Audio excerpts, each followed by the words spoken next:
Welcome back to another episode of the What We're Watching podcast. I'm Megan. And I'm Jeni, and today we're talking about John Tucker Must Die. A classic. Very requested. Yeah. This was the one we almost did for our anniversary episode, but we ended up doing Devil Wears Prada because that's what you guys voted. But a lot of you said, please still do John Tucker Must Die. And we also still wanted to do John Tucker Must Die, so it was time. I think that was my favorite thing, is that people were sad that The Devil Wears Prada won. Yeah. And I was like, okay, we have to do it. We got to do both. Yeah. Just a reminder up top, if you guys have been enjoying the podcast, to leave us a 5-star rating wherever you listen to podcasts. Yeah, we really appreciate it. Thank you. Also, this movie, I think I've only seen it one time in my life. How about you? I realized watching it that I hadn't seen it nearly as much as I thought.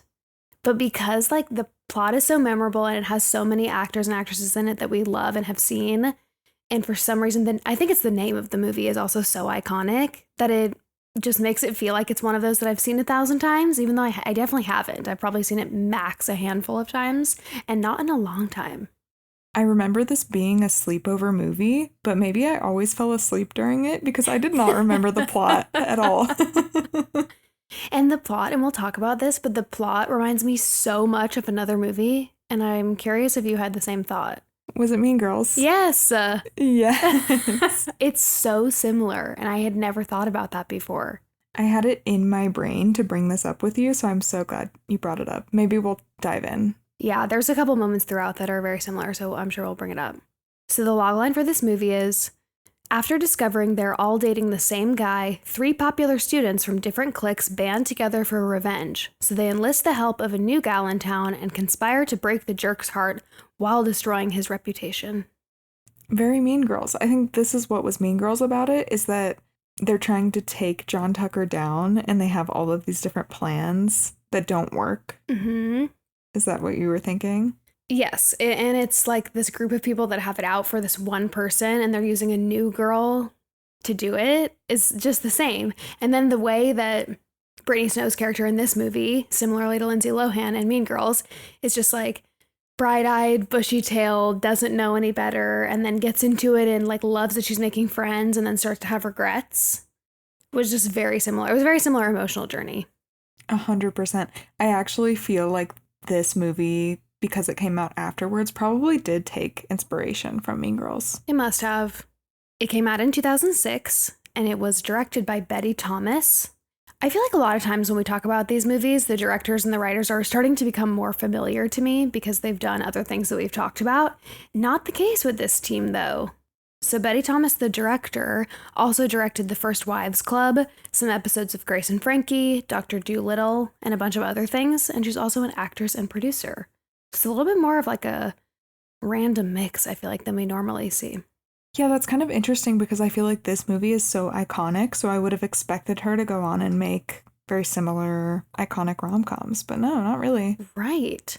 Agreed. And the same thing with the writer. This was written by Jeff Lowell, and he wrote the shows The Ranch and The Crew, which I had never heard of. And he also wrote the movie Over Her Dead Body and Hotel for Dogs, among a bunch of other things. So again, it feels like kind of a random mix. Of those, I have seen Hotel for Dogs. Okay, that was the only one I had heard of, but these were his most well-known, you know how that says known for on IMDb. So anyway, interesting.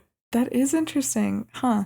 Yeah, I'm wondering, because I don't think this movie did super well, or it didn't get good critic response. Mm-hmm. Like we said at the beginning of the episode, people wanted us to cover this movie. And I'm like, so where did Betty Thomas and Jeff Lowell go? I know. That surprises me that they didn't go do a bunch of things after this that we also know of, or that are in a similar vein. Yeah, interesting. Well, as of March 2024, the script for the sequel is circulating, and it involves the original cast. Ooh. And we'll talk about it just a little bit more at the end of the episode, although I will be honest, there's not that much that's known about it so far, because it's so new. But yeah, there's going to be a sequel. Yay. That's just the thing right now, is just to make a sequel of all of these movies. I know. I feel like every episode we're and they're doing a sequel and it's about to come out, even though it's 20 years later. And at this point, I think we're getting fatigued by it a little bit. People are I don't need another sequel. I know. And yet, I feel like they're doing well in theaters and the studios keep making them. So is it for us? I mean, obviously it is, but I wonder if it's you know, the 2000s fashion is coming back, and like our age group is all about the like nostalgic Y2K trends and stuff right now. So I wonder if like that over the last like 5 years has inspired a lot of these casts and directors and studios to be like, the millennial girlies are out there ready to spend money to watch their favorite movies again. Honestly, I think so. But then it's like the weird ones, like Shrek is getting another one. What? And it's like, did we need one? Yeah. Toy Story is doing the same thing. And why? I don't even think I saw the last Toy Story. I know. But I guess they make money, so. The numbers speak, I guess. But we don't get it. But we don't get it. Except for this. I will watch the sequel for this, though, when it comes out. I will watch the sequel for every movie that we've covered this year.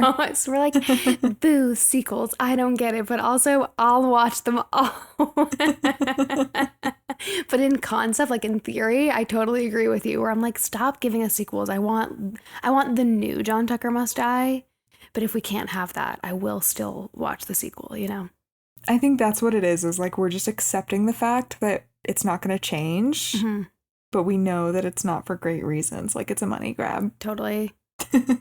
Okay, should we talk about the cast? Yeah, let's do it. Let's start with Jesse Metcalfe, who plays John Tucker.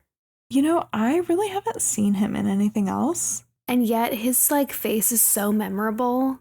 So it must only be from this, is what I realized.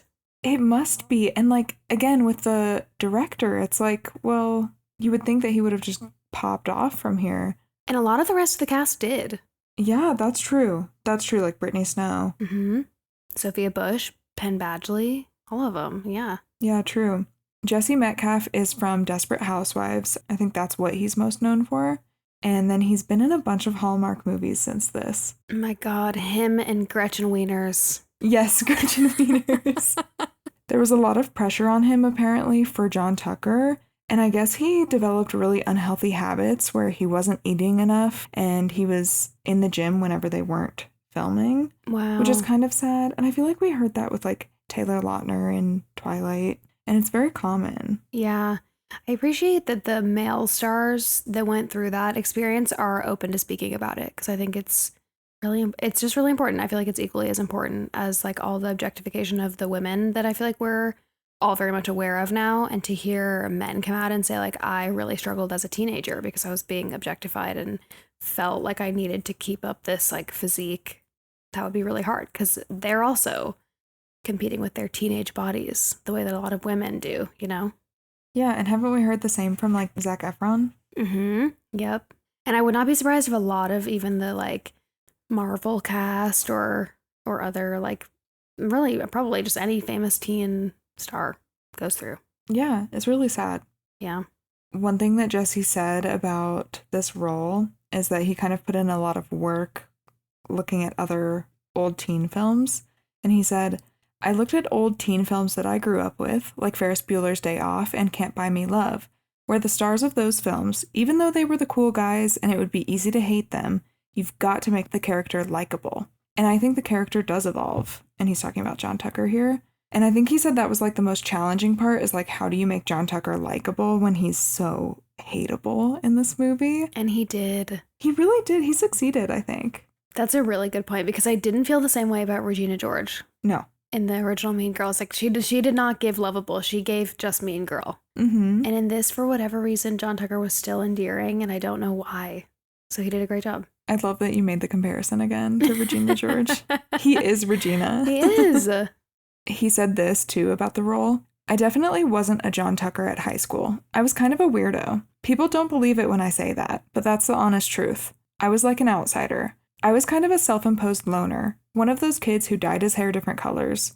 I was really into the band Green Day. I'd always wear my Green Day concert t-shirts, and I bought my clothes from the Salvation Army. I thought I was cool, but no one else did. I was actually more like the brother in the film. So I thought that was interesting. That is interesting. I also don't believe it. Even reading the quote, I was like, I kind of don't believe you. I know. But then sometimes you just have to think, like, everyone in Hollywood is just a theater kid, you know? Yeah.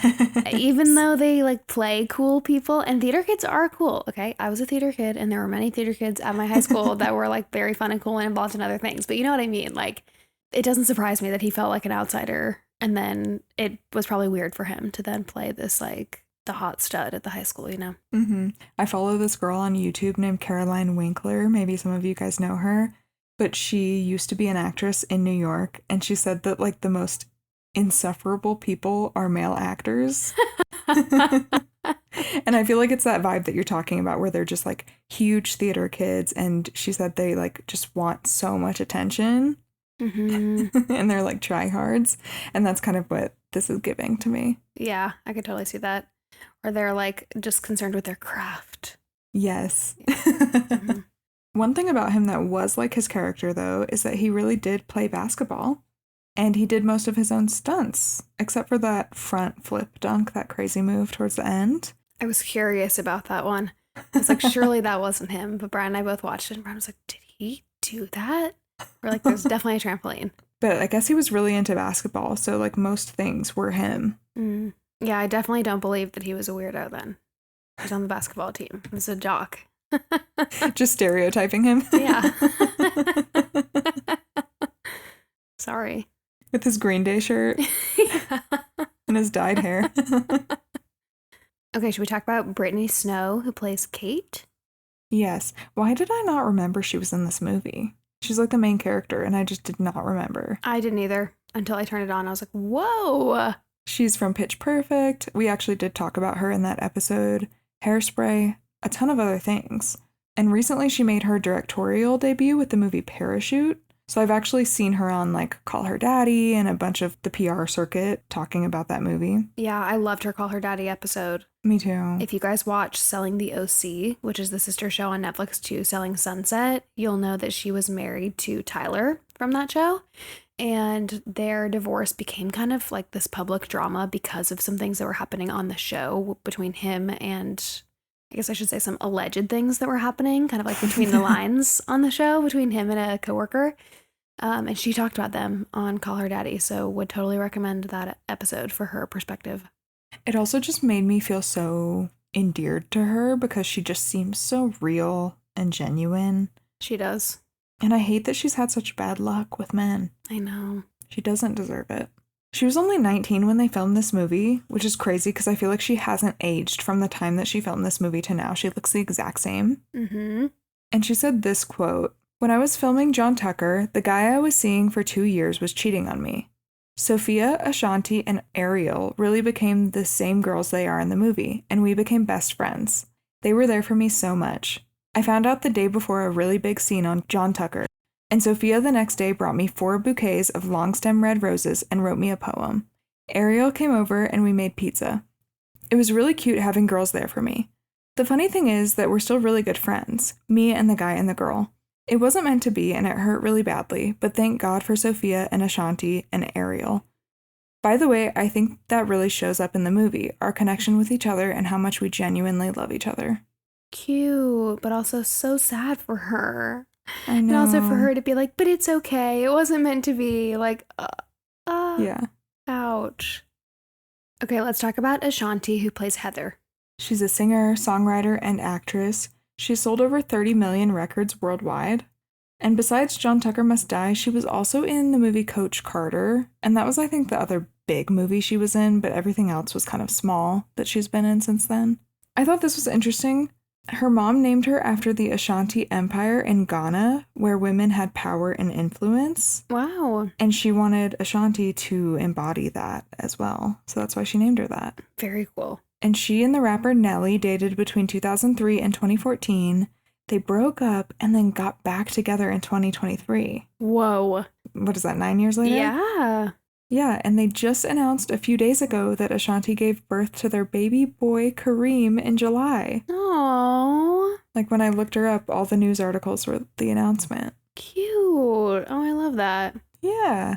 And I think she's 49. She is older than Brittany Snow. I'm pretty sure she's 6 years older than her. So Okay. I read somewhere that Brittany Snow felt intimidated coming on set. It makes sense. She was 19, I guess. Yeah, she was a baby.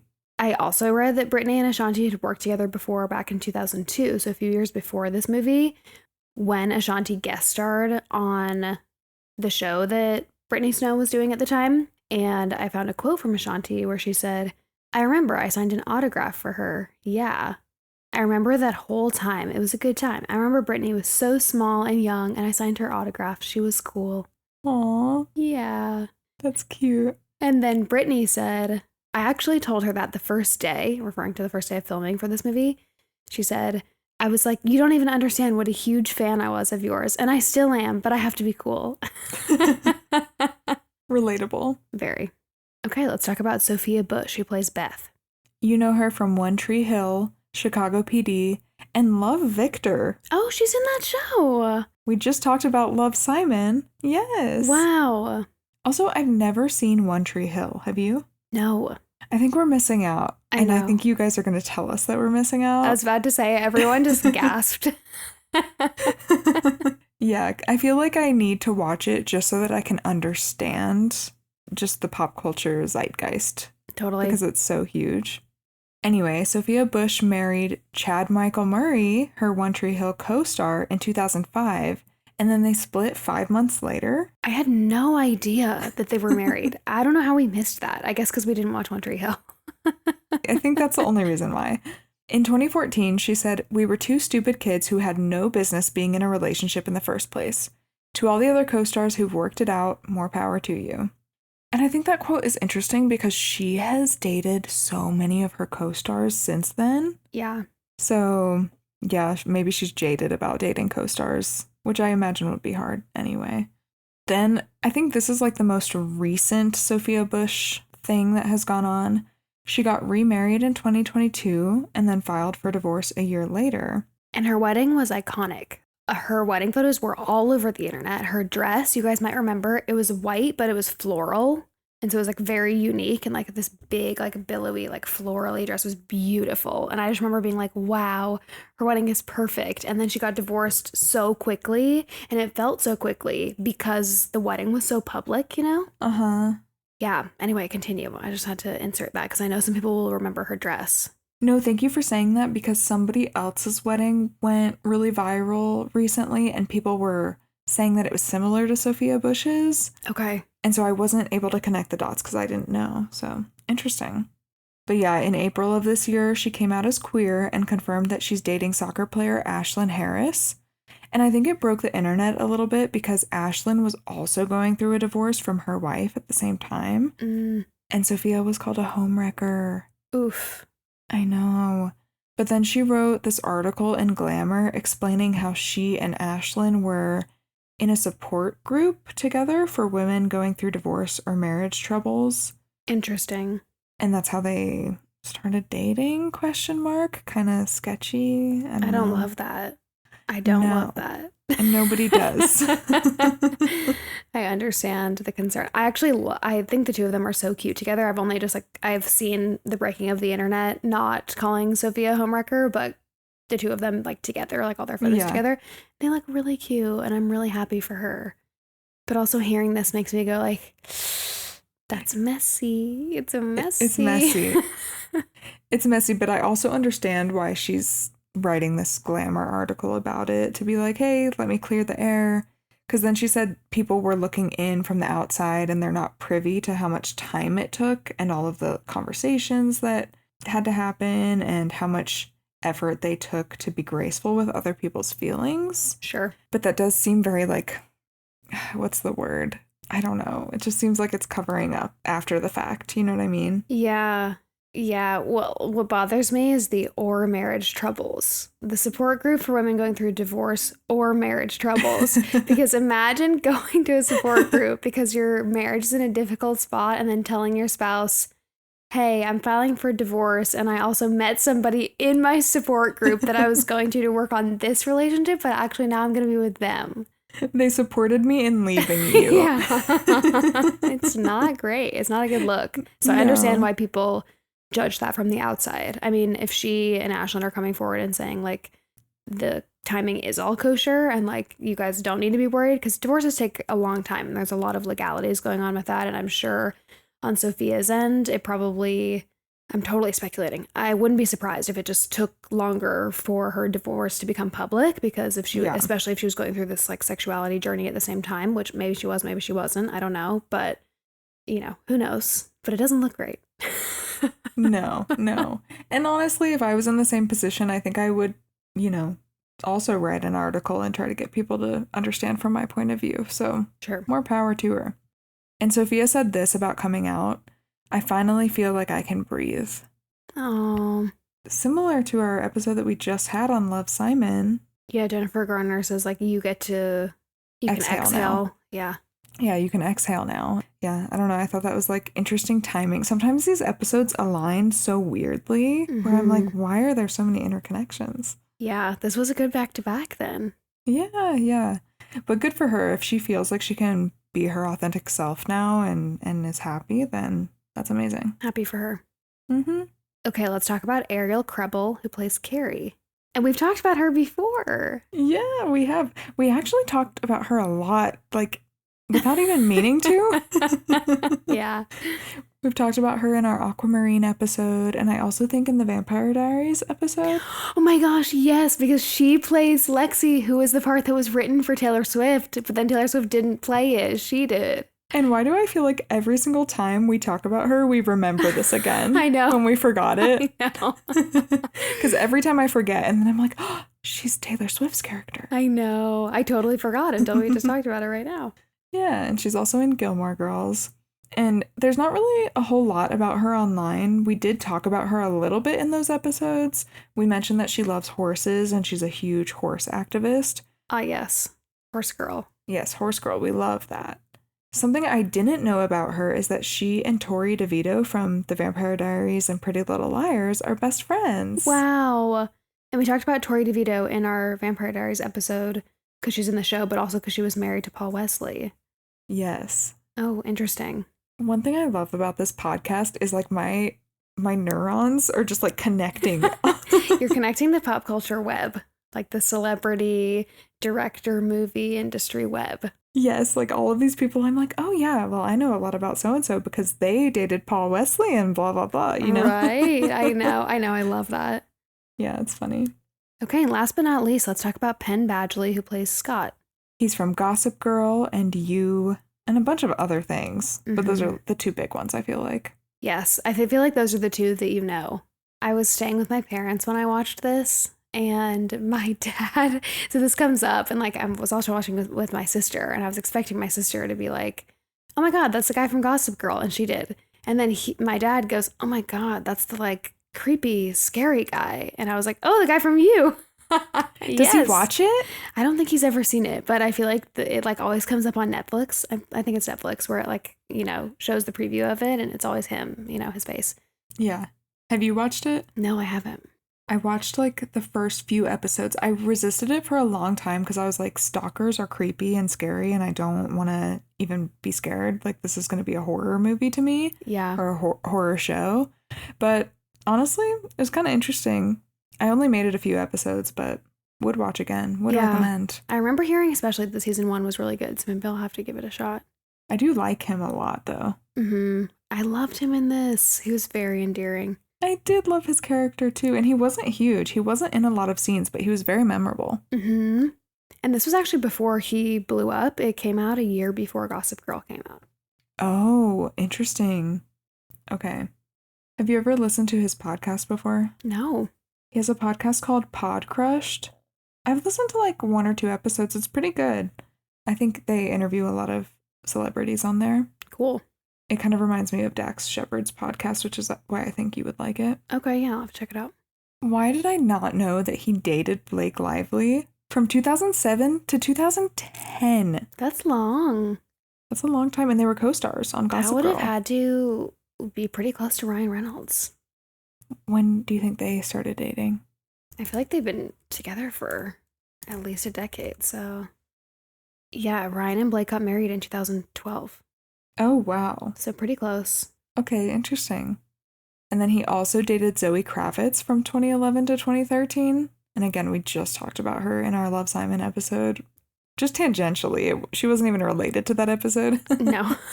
But he is like so interwoven into the Taylor Swift universe. Yeah. Blake and Zoe. How is Zoe related to Taylor Swift? Zoe is really good friends with Taylor Swift. Is she? I didn't know that. They wrote High Infidelity together, and I think they quarantined together during COVID. Oh, I didn't know that. because I believe she was living in London with her husband at the time before she got divorced. Mm-hmm. And I think that they quarantined or were in the same like pod as Taylor and Joe. Okay. And I assume it's been so long that there's no animosity between her and Blake. I assume. I don't know if I've ever seen all of them together. Again, different universes in my head. Yeah. That's a very good point. We talked about this in the last episode, but Blake and Zoe Kravitz don't exist in the same room. No. They couldn't. Well, maybe they could, but not Penn Badgley and them. That's true. Penn Badgley and Zoe Kravitz especially. No. What is it? I don't know. What is it about her? She's just We just think so she's cool. so cool, yeah. Like she could not be seen with any of these schmucks. I know. Impossible. So funny. Well, Penn is now married to the singer Domino Kirk, and they have a son. I think he was born in 2020. And this is something that I always find interesting. He's a member of the Baha'i faith. Do you know what that is? No. It's a religion that believes in the unity of all religions. And I'm going to totally butcher it if I continue past that, but that's like my understanding of it. Okay. And another famous member of the Baha'i faith is Rainn Wilson, aka Dwight from The Office. Okay. Interesting. Yeah. Should we get into the movie? Let's do it. So the movie opens and we see a montage of Kate, that's Brittany Snow, growing up in all these different school settings. So we can tell that she moved a lot and was in different activities and kind of always felt out of place. Her voiceover says, "I was in 7th grade when I realized I was invisible." She says that love sucked and she has one major thing working against her. Her mom is super hot. And we see this scene where Kate and her mom, who's played by Jeni McCarthy, move into a new place and her new neighbor comes over and he doesn't care about Kate. Like he originally is interested in talking to Kate and then sees that her mom is there and like totally diverts to the mom. And she also says that her mom has a lot of boyfriends and she can't keep track of them, so she calls them all Skip because eventually that's what they all do. And when they leave, she and her mom pack up the car and move somewhere new. Kate's voiceover says this story isn't really about her. It's about him, John Tucker. He is the man. And we see like this little montage of him. He's a basketball star at her new school and everyone is obsessed with him. And then we see Kate at work as a waitress, so that's her new job, wherever she just moved. And her voiceover says that she remembers the first time she met John Tucker. She's working at a restaurant and she goes to take his order and she like, can't put words together in front of him because he's like, you know, he is the guy at her new school, you know. And then she sees Carrie Schaefer sit down at a table with him and the voiceover just says, of course, he already has a girlfriend. And then we learn that Carrie does it all. Honor Society, she speaks French, she's writing a children's book. And then we see Carrie and John make out in the restaurant. Then Kate sees John at the restaurant again, but he's with another girl this time. And this time it's Heather, played by Ashanti. She's the head cheerleader and his second girlfriend. And they also make out at the restaurant. So now we're learning a little more about John here. And then we see him with Beth, also at the restaurant. Beth is played by Sophia Bush, and that's girlfriend number 3. And Kate is grossed out by all of this, so we can see that her demeanor towards John has totally changed from when she first met him.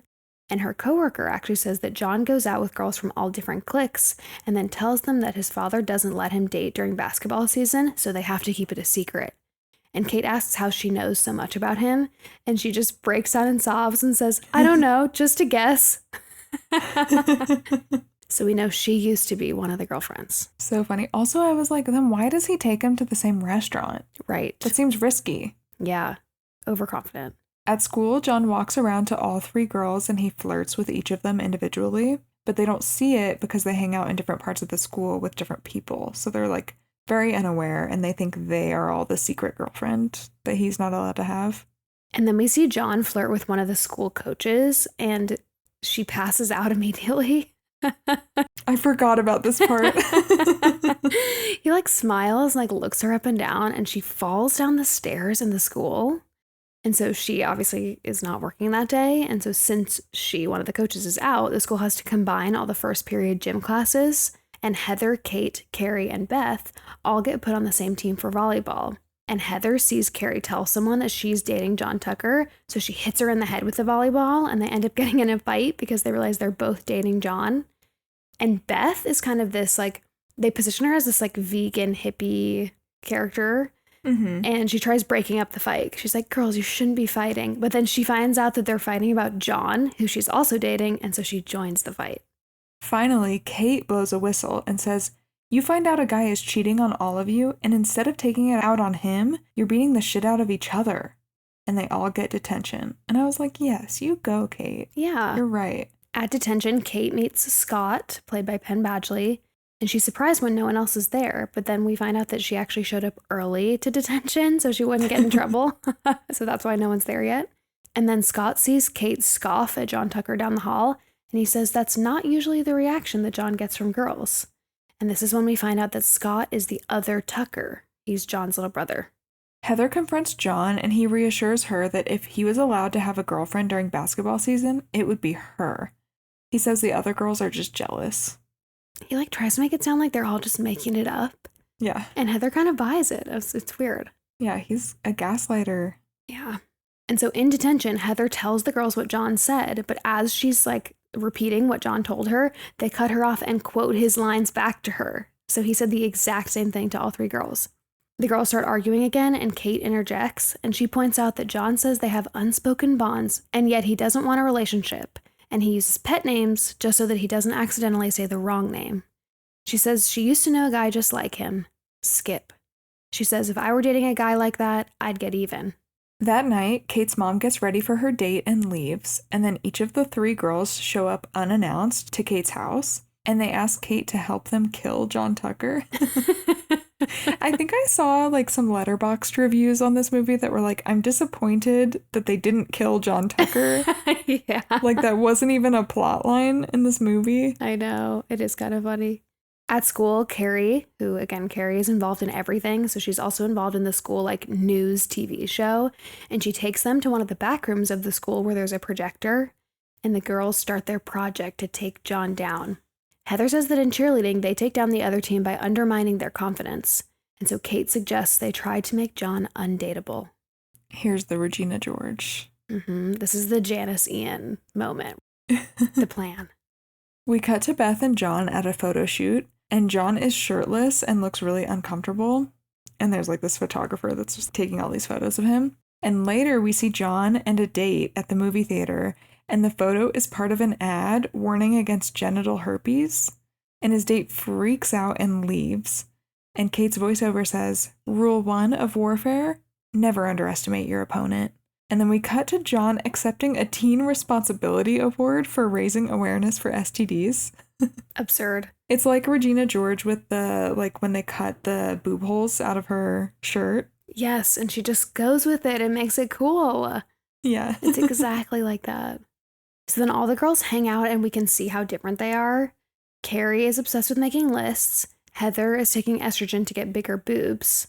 And then I forget, I think Beth is talking about something to do with her veganism. And then they decide, kind of through this conversation, they decide to give John Heather's estrogen by hiding it in his bulk up powder to make him less manly. There's the Caltine bars. Exactly. In science, Scott, this is John Tucker's brother, asks Kate to be his lab partner. And they have this really cute banter back and forth. But Kate touches his hand, and Scott dumps their experiment all over himself, where it looks like he peed his pants. And he starts yelling, "It burns!" And then Kate reminds him that it's just salt water. She's like, really? It burns? But it's sodium chloride. And he's like, yeah. And she's like, sodium chloride is just salt water. And he goes, oh, I guess it doesn't burn. We see John and another guy face off at the next basketball game, and John gets upset when he gets pushed in the chest because he feels sensitive there. And he's also having these emotional outbursts throughout the game, and he's calling other players mean. And then he even has this full emotional breakdown where he starts crying and yells at his coach for not thinking about his feelings. And then the next day, all of John's teammates ignore him because of how he acted during the game, and so the girls think they've won. But then it turns out that John being emotional actually just made all the girls at school even more obsessed with him. And then we hear Kate's voiceover say, rule number 2 in warfare, never ever underestimate your opponent. Then John breaks up with all of the girls, all 3 of the girls. So they have a breakup sleepover at Kate's house with lots of chocolate. And Heather says, instead of doing all this, we should have just broken his heart. But Kate says, too bad he broke up with everybody. And then all the girls look at Kate and they get an idea and they go, but not you. Also, there's this funny quote here where Beth, the vegan one, was like, I was so depressed, I couldn't even enjoy the breakup sex. And the girls all stare at her. And then she's like, oh my God, I'm such a slut. And that's kind of like the thing with her throughout. Mm-hmm. Yeah, she's like supposed to be the slutty one in the group. The girls say they're going to make Kate into the perfect girl for John and then rip the rug out from under him. You can tell that Kate is nervous about this, but she's like excited to have friends, so she reluctantly agrees. And then Heather brings Kate to cheerleading practice and makes her the top of the pyramid. And when she's at the top of the pyramid, she like falls and crushes another girl. And I want to say there's like this funny quote that's like, if you can crush John Tucker like you just crushed Molly, then we're good. Something like that. It is exactly that, yeah. Just made me laugh. And sure enough, John ends up asking Heather who the new cheerleader is, but Heather says that she is not into high school boys, which drives him a little crazy. And Kate gets excited when Heather tells her that John said she's cute. So Heather calls an emergency meeting with all the other girls. And Kate admits that she's never dated anyone, so maybe she's not ready for this. They say she just needs to make him chase her. And she doesn't really know how to do this, so they tell her to count to 3 in her head before ever responding to him and to act totally uninterested in what he has to say. And surprise, surprise, the pauses work, and he asks her to dinner in their first conversation, but she says she has to pass, and then she walks away, and you can tell John is just stunned. In science lab, Scott tells Kate there's a great local music scene and he'd love to let her know next time he hears about a good show. And they definitely have this bond about music throughout. But then boys start streaming into the classroom, bringing Kate bouquets. And then John Tucker gives her his number over the loudspeaker. It's a huge gesture. Mm-hmm. Then the girls all meet up in their back room and we find out that Carrie has been filming all their efforts for an expose video. Kate and John run into each other in the hall, and John says, so, did you like the flowers? And Kate says, sure, if you're into that kind of thing. And John says, well, 'cause you know, I didn't get a call. And Kate says, I didn't have a pen to like write down his number. She's actually so smooth when she's doing this. She does a great job. So. And it drives him crazy because he's not used to not getting what he wants right away. It's really funny. So then Scott, again, that's John's brother, is talking to John, and he says that he basically is trying to make it sound like Kate is above John and that John couldn't possibly be Kate's type. And so John ends up enlisting Scott to spy on Kate so that he can learn more about her and try to like appeal to her better. And then we cut to Scott and Kate talking at school, and Scott tells her this. So Scott is just like, you know, John's having me spy on you so he can get to know things about you, which I just think is funny. I loved. I know. At the next basketball game, John holds the ball at the very end of the game instead of shooting, and he won't shoot until Kate agrees to go to a beach party with him. And once she agrees, he scores, and it's like right as the buzzer goes off and the crowd goes wild. And of course, she felt pressured because the team was going to lose if she didn't say yes. Then Heather, Beth, and Carrie help Kate get ready for the beach party, and they put a boob cam, they call it a boob cam, on her bra. It's like a little tiny clip-on camera so that they can see everything that's going on. And then the girls map out John and Kate's relationship timeline, and they decide that their plan is to test John at the away game that's coming up and then break his heart at his birthday party. Rude. Rude. At the beach party, everyone says hi to Kate because now she's kind of the it girl. And John and Kate talk, and the girls all watch from the bushes. And then Scott sees them at the bonfire, and it looks like John and Kate are really getting along, like they're having some chemistry here. Then John offers to drive Kate home, but she panics and says she has to pee, so he tells her to just meet him at his truck. And then Kate frantically yells into the boob cam, saying that she needs help. And then Beth shows up to the truck. I forget what John is doing. I think he's like off doing something else, and then he was going to meet Kate in a few minutes.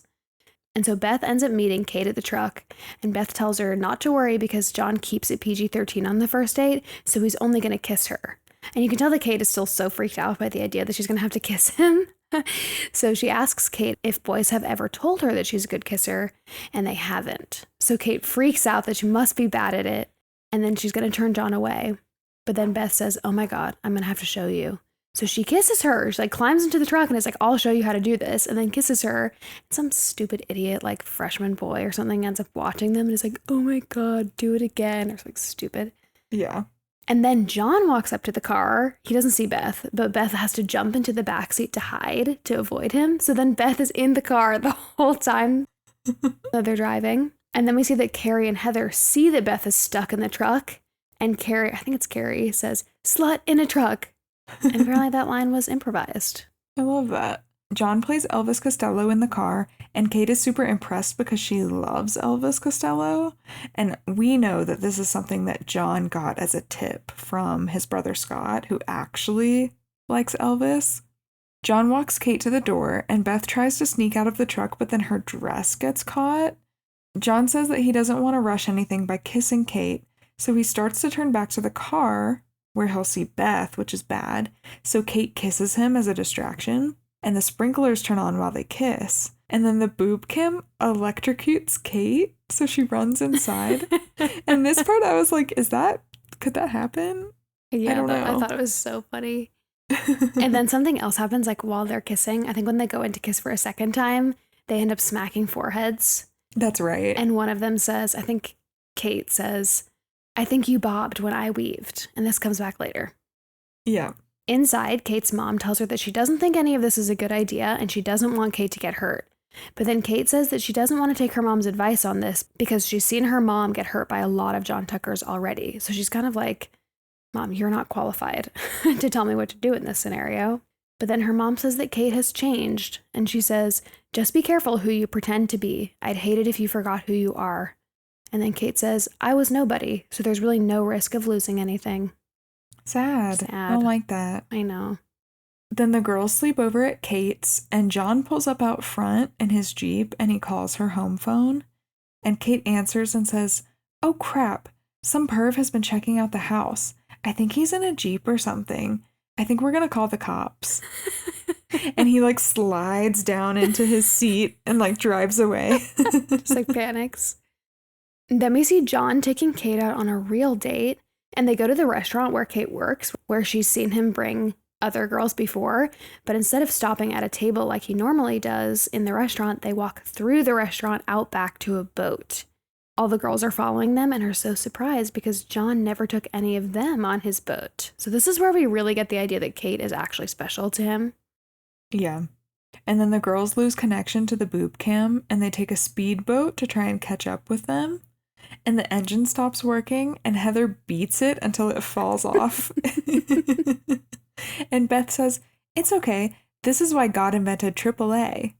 Oh no, there's no signal. Disaster. And I just loved this quote. I loved everything about this scene. It was so funny.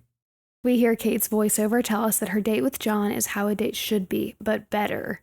And they dance on the boat, and it's actually really cute. The next day, the girls are waiting for Kate, and they ask her to spill everything. Kate says they talked, and he was nice. And just by her saying that, they know that she's under his spell now. Mm-hmm. And so an intervention needs to happen. This is where you can just see that, like, she's going to back out of the plan, you know? She cares. She, like, actually really cares. Which just, I mean, it reminds me of Mean Girls. It reminds me of How to Lose a Guy in 10 Days. I feel like this is a good rom-com trope. Totally. So Carrie goes into the boys' locker room to film and find out what John is really thinking. And the boys are all disgusting. There's like a whole scene of the boys running around the locker room farting. It's so gross. I feel like that's how boys really are. Probably. Just gross. And the boys ask John if he's tapped that by now, referring to Kate. And when John says that he's going to hang out with her tonight instead of hang out with them, they all make fun of him and say that he's whipped. And to defend himself and like try to seem cool, he says that he's going to be scoring more than baskets at tonight's away game.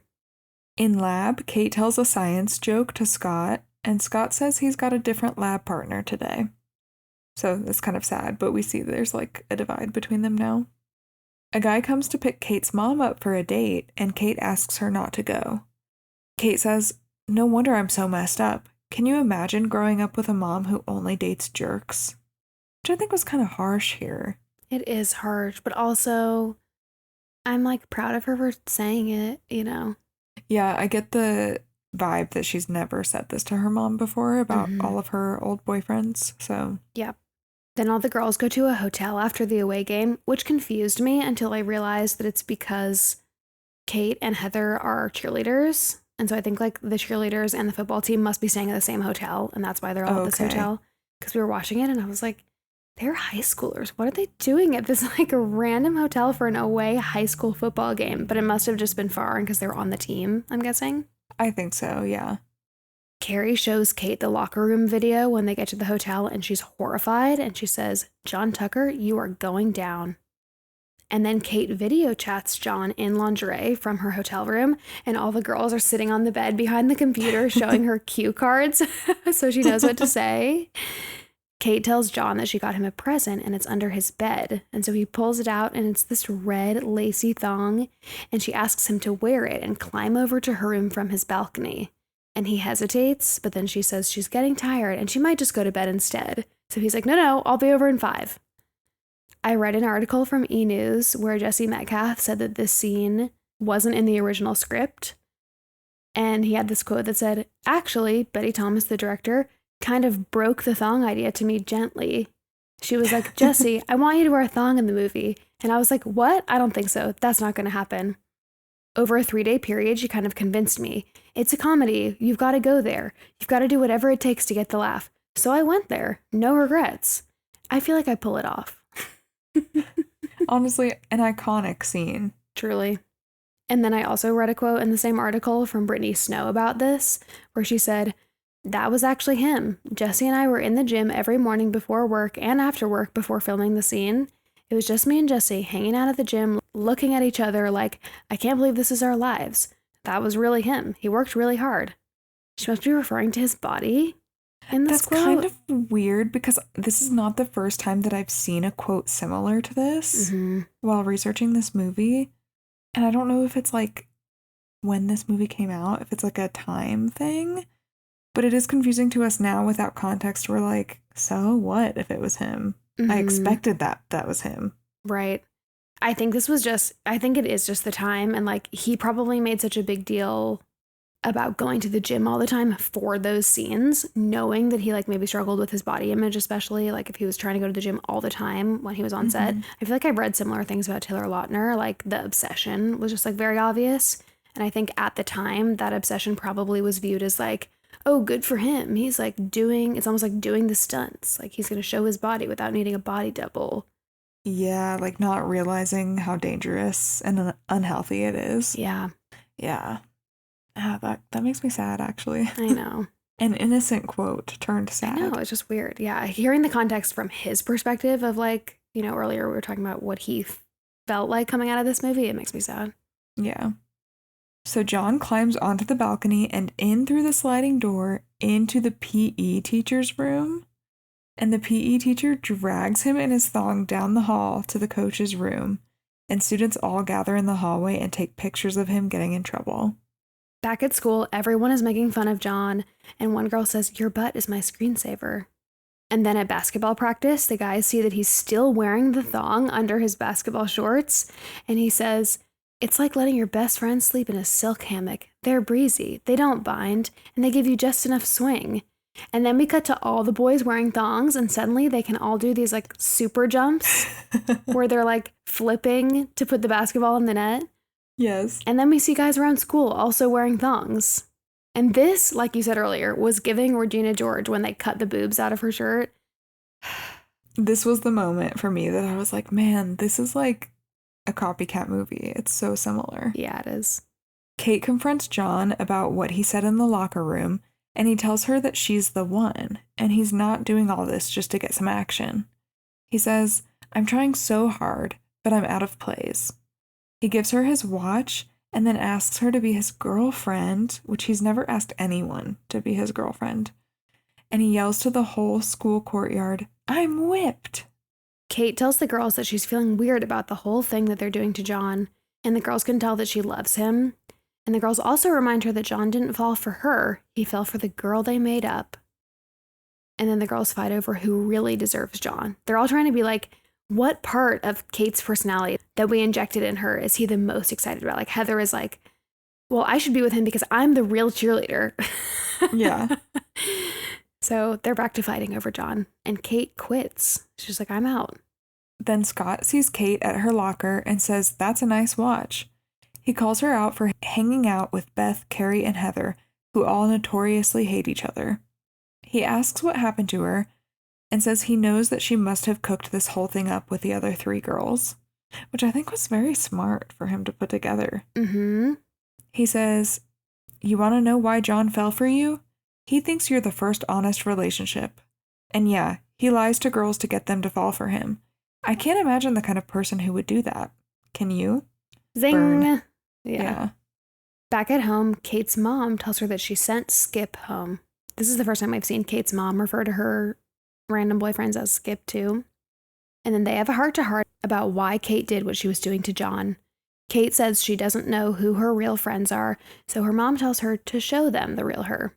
Kate goes to John's birthday party, which is this huge, kind of crazy, over-the-top thing. And her hair is curly again, which it was at the very beginning of the movie, and then she straightened it once she became a cheerleader. But now it's back to what it was. And Carrie gives a gift to John, and it's the video compilation of all of their pranks. Kate comes clean to John and apologizes and hands back his watch. And this is all happening on stage where everyone can see, which is like very embarrassing and kind of weird. Mm-hmm. Kate says to everyone that she's done pretending and this is the real her. And then someone dumps his drink on her and the girls rush on the stage to call him out. And then they get drinks thrown on them too. I thought that scene was so funny. Mm-hmm. I liked that the girls, like, the second it happened, they just, like, came to Kate's defense and were just like, okay, no, we're back on Kate's team. Yes. Yeah. Then John says that he also lies and it's wrong. And the crowd says there's nothing wrong with hooking up with the finest girls in school. And John is kind of like, yeah. I know, he was doing so great for a second. Like, the fact that his first reaction was like, it's okay, I also lie. Yeah. Then Kate grabs cake and throws it at him, and then there's this big cake fight. Although I will say they're all kind of laughing as it's happening. Mm-hmm. Like, it's kind of cute. It is cute. It's not realistic at all, but it's fun. I'm sure it was really fun to film. Yeah. Back at school, Kate and John talk, and she apologizes for throwing the cake, and he says that he deserved it, and he's going to start telling the truth. So they call a truce, and when they go to hug, they smack heads, and John says, I think you bobbed when I weaved. Kate's walking with the girls and stops to talk to Scott. He says things didn't work out with his new lab partner and says chemistry sucks without her.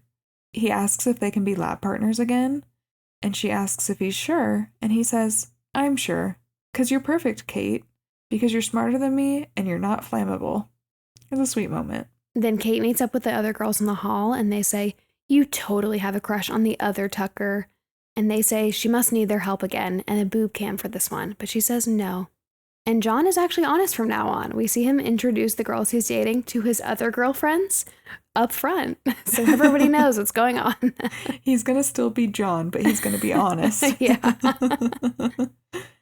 And then we hear Kate's voiceover say, and the girl who made John Tucker fall in love? Well, she's a legend. And then it's the end credits, and we see all of the teachers in thongs. They're like bending over, and you see it.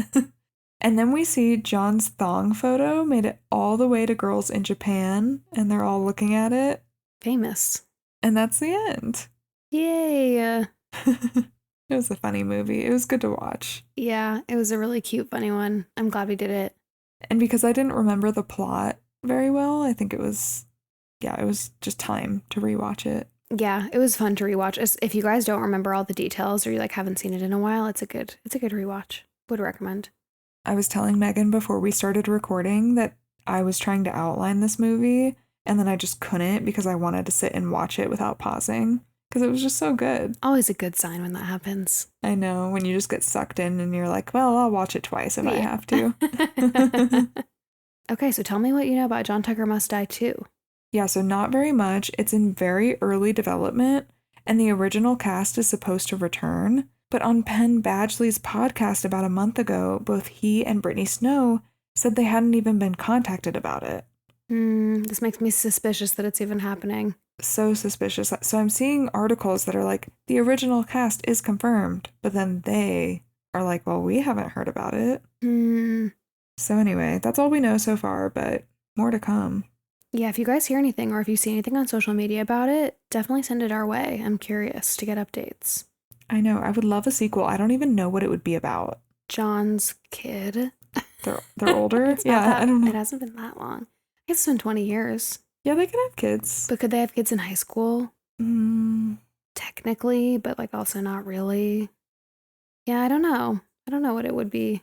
Maybe it would be like an inspired by situation. Like it would be the new John Tucker in just like modern times. And then maybe the original cast would have cameos, I guess. Maybe. I would love it if the original cast was in it, but I just don't know what they would even do. I know. I don't know. It seems like a stretch to me, but we'll see. Like John could be the basketball coach, maybe. Ooh, I like it. I don't know. You know what's weird is I thought this movie was a college movie this whole time. Because I think when I watched it in middle school or high school or whenever I watched it for the first time, they seemed so old to me. And so I was kind of like thrown off when we started it and it was a high school movie. College would be good. It would. That would be a good sequel, actually, to have this, like a similar story take place in college. It just would be weird because it came out so much later, but they could do it. Yeah, maybe different cast. I don't know. We'll find out. If you guys have ideas, let us know. And when it comes out, we'll cover it. Oh, you better believe it. Well, thank you guys so much for listening. I hope you're enjoying our back to school episodes. We're trying to like make these fun kind of nostalgic high school movies. So if you guys have any suggestions for that, or as we head into fall and Halloween season, please send us your favorite Halloween movies, your favorite movies that you want us to cover in November. We're trying to plan. And it's the best season. The best season for movies and shows that are nostalgic. And there's so many that it's hard for us to narrow down. So keep the ideas coming at What We're Watching Pod on Instagram. Yeah. And we'll see you next time. Bye.